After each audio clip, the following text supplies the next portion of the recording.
यहाँ पर प्रांगण में 4 कुंड हैं, ब्रह्म कुंड, रुद्र कुंड, विष्णु कुंड और सरस्वती कुंड।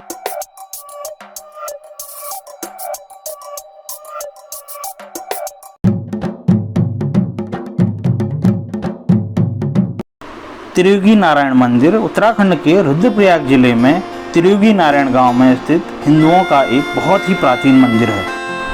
मान्यताओं के अनुसार मंदिर भगवान विष्णु को समर्पित है तथा भगवान विष्णु यहाँ पर भगवान शिव एवं पार्वती के विवाह के साक्षी माने गए हैं। भगवान विष्णु के वामन रूप का ये अवतार माना जाता है। इस मंदिर की एक विशेषता यह भी है कि यहाँ पर शिव पार्वती के विवाह त्रेता युग से ही एक अखंड ज्योति जली आ रही है, जो आज तक जलती आ रही है। और यहाँ पर लकड़ी देने का एक प्रावधान है।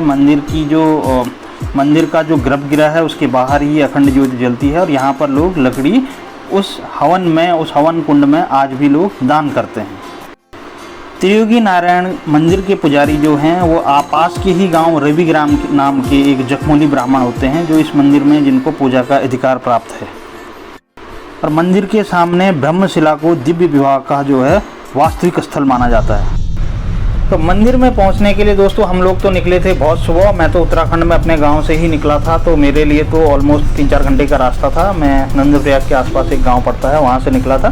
तो अदरवाइज अगर आप दिल्ली NCR या बाहर से आ रहे हैं, तो अगर आप केदारनाथ गए हैं तो केदारनाथ वाला ही जो है रूट है वही बिल्कुल आपको लेना पड़ता है यहाँ पर आने के लिए।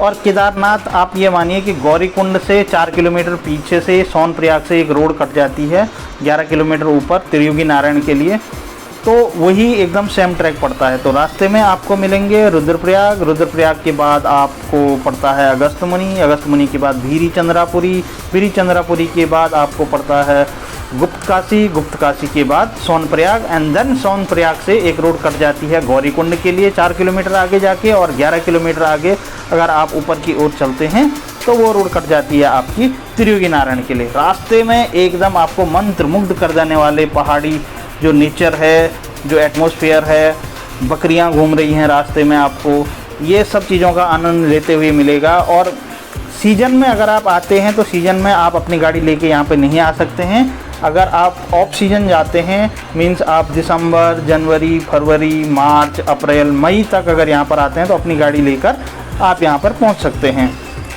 अगस्त्यमुनि से लेकर के और सोनप्रयाग तक का रास्ता थोड़ा सा संकरा, इतना संकरा तो नहीं है बट थोड़ा सा, बट सोनप्रयाग से जो त्रियुगी नारायण का वो सिंगल लेन रोड है, तो वहाँ पर अगर आप जाते हैं तो आपके साथ में जो ड्राइवर हैं अपनी गाड़ी लेके जाते हैं। तो अगर पहाड़ी हैं आप तो मुझे नहीं लगता कोई दिक्कत होगी, अगर लेकिन बाहर से आते हैं तो ड्राइवर साथ में लेके जाइए, अदरवाइज़ बहुत ही सकरा रास्ता है। और ऊपर आते ही आपको उत्तराखंड का जो स्टेट ट्री है वो यहाँ पर बुरांस के जो चारों तरफ जो है बुरांस के पौधे आपको मिलेंगे यहाँ पे।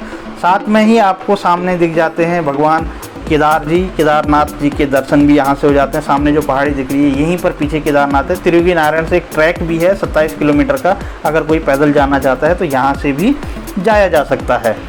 तो यहाँ पर हमने अपनी गाड़ी लगाई थी। त्रियुगी नारायण गांव है, गांव तक भी गाड़ी जाती है, बिल्कुल मंदिर के प्रांगण में ही गाड़ी जाती है, वहाँ पर आप अपनी गाड़ी लगा सकते हैं। और गाड़ी लगाने के बाद यहाँ से थोड़ा सा पैदल का रास्ता है 2 मिनट का, और सामने ही थोड़ी दूरी पर चल के आपको पड़ जाता है मेन गेट से 100 मीटर की दूरी पर है भगवान का भव्य मंदिर। और ये मंदिर जो है वास्तव में अगर मैं बात करूँ मंदिर की, तो सबसे विशेष बात इस मंदिर के बारे में ये है, तो ये 17,900 वर्ष पूर्व जब त्रेता युग हमारा ख़त्म हुआ था आज से, तो उतना पुराना ये मंदिर माना जाता है। और दुनिया का संभवतः जो है दुनिया में सबसे पुराना हिंदू एक धर्म स्थल के रूप में ये जाना जाता है। मंदिर में चढ़ाने के लिए यहाँ पर प्रसाद, माला जो भी मिलती है, मंदिर के गेट से शुरू होते ही दोनों तरफ दुकानें हैं यहाँ पे जो लोकल लोग रहते हैं उनकी, और वहाँ पर इजीली आपको ये प्रसाद की सामग्री मिल जाती है। तो आप देख सकते हैं मंदिर कितना भव्य है, और बिल्कुल केदारनाथ टेम्पल की जो शिल्प शैली है उसी के तर्ज पर ये मंदिर बना हुआ है। अब उससे पुराना है, नया है, उस चीज़ में अभी हम नहीं जाएंगे।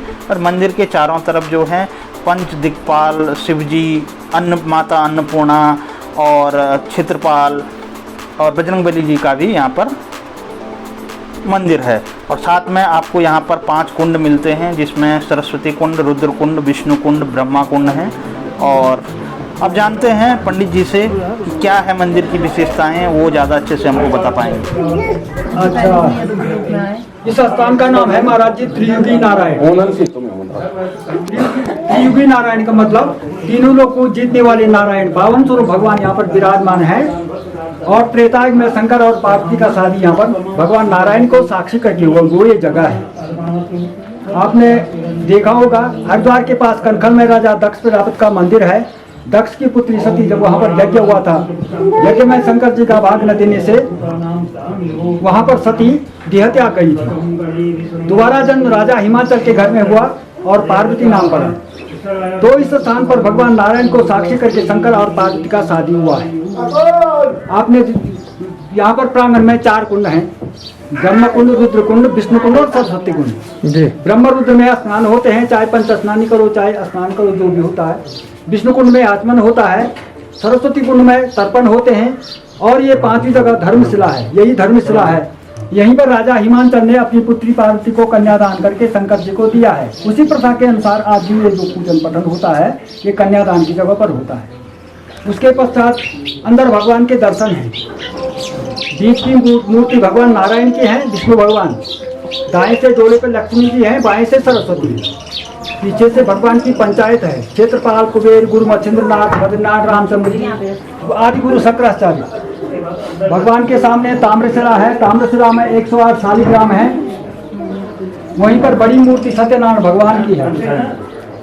अखंड दीपक है, दीपक के नीचे शिवपालिका का जोड़ा मूर्ति है। बाहर में अखंड धुनी है, जिसको राजा हुम का बीज उसी समय से जलती आ रही है, राजा हुम का बीज है। और तीनों लोगों से प्रज्वलित है। यहाँ पर पट बंद नहीं होते हैं, उसमें यज्ञ हवन होता है, लकड़ी चढ़ाई जाती है। भगवान के दर्शन दूर से होते हैं, विष्णु क्षेत्र है, दर्शन दूर से होते हैं। और बाहर में पंचनाम देवता गणेश, अन्नपूर्णा, ईशानेश्वर, महादेव, बजरंगबली, अर्धनारीश्वर, ये यहाँ पर सूक्ष्म तीर्थ वर्णन है। और ये है दोस्तों धर्मशिला जिसकी पंडित जी बात कर रहे थे अभी। यहीं पे जो है कन्यादान उस टाइम पे हुआ था, त्रेता युग के अंत में या त्रेता युग के प्रारंभ में, जब शिव पार्वती का यहाँ पे विवाह हुआ था। तो इसी स्थान पे आज भी अब उत्तराखंड सरकार ने जो है इसको वेडिंग डेस्टिनेशन के तौर पे मान्यता दी है। तो बड़े बड़े जो बिजनेसमैन हैं, पॉलिटिकली जो बहुत ज़्यादा रिच लोग हैं, यहाँ पर लोग आते हैं। अभी वेडिंग डेस्टिनेशन यहाँ पे होती हैं बहुत अच्छी। और ये है वो अखंड धुनी, जो अखंड धुनी की मैं बात कर रहा था। यहीं पर भगवान शिव और पार्वती ने, माता पार्वती ने यहीं पे फेरे लिए हैं, ऐसा माना जाता है। उस काल से आज तक जो है ये अखंड धुनी जलती हुई आ रही है। तो इसकी राख का अपने आप में बहुत महत्व है। यहाँ का प्रसाद ही यहाँ की राख होता है और माना जाता है कि इस राख में बहुत दिव्य और अलौकिक शक्तियाँ हैं।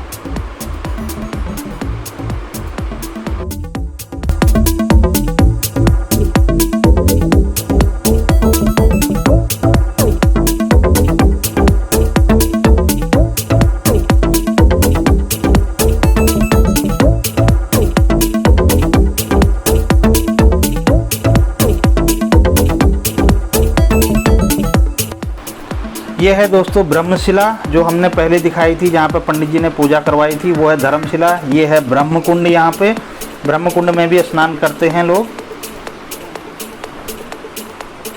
आजकल ये पानी इसमें स्टोर नहीं किया गया है, पानी बहने दिया गया है। और मंदिर अगर शिल्प देखें तो बहुत ही पुरातन काल का दिखाई पड़ता है। ये सामने मंदिर के राइट साइड में भगवान शिव का मंदिर है, माता अन्नपूर्णा का मंदिर है, क्षेत्रपाल जी का मंदिर है, बजरंगबली जी का मंदिर है।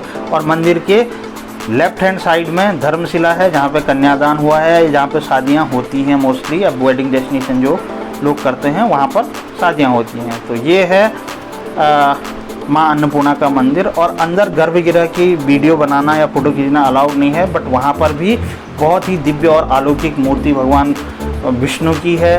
वामन अवतार का यहाँ पर रूप माना जाता है भगवान विष्णु का।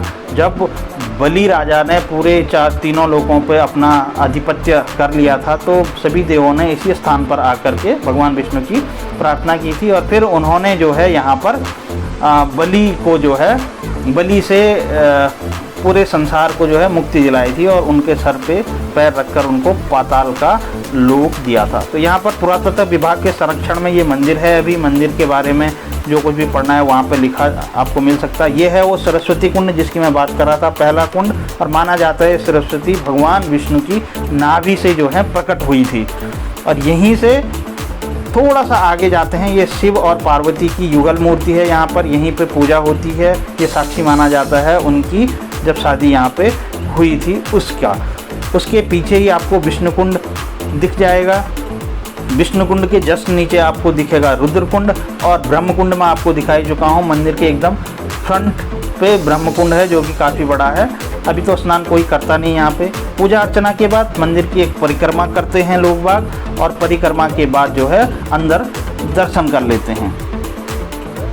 तो देखने में बहुत ही भव्य है।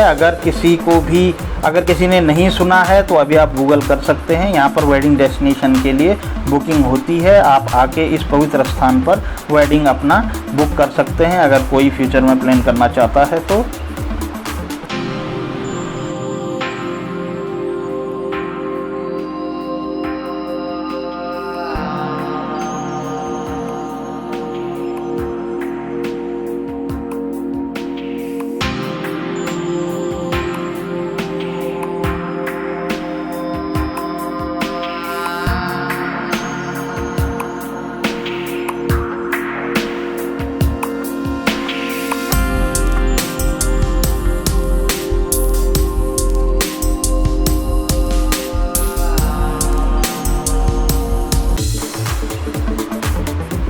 तो दोस्तों हमने कर लिए हैं दर्शन, पूजा अर्चना ढंग से की, और यहीं पे मैं इस ब्लॉग को ख़त्म करता हूँ। आई होप आप लोगों को जानकारी पसंद आई होगी। उत्तराखंड में एक्सप्लोर करता हूँ अपने वीडियोज़ में। अगर आई है तो लाइक कीजिए, शेयर कीजिए, सब्सक्राइब कीजिए और प्लान कीजिए उत्तराखंड में विजिट करने का। लेकिन कभी भी अगर आप प्लान करते हैं, यहाँ पे प्लान बना रहे हैं अगर आने का, तो ध्यान रखिए कि आप सीज़न में ना आएँ, ऑफ सीज़न आएँ तो आपको दर्शन बहुत अच्छे से हो जाएंगे। Thanks for watching.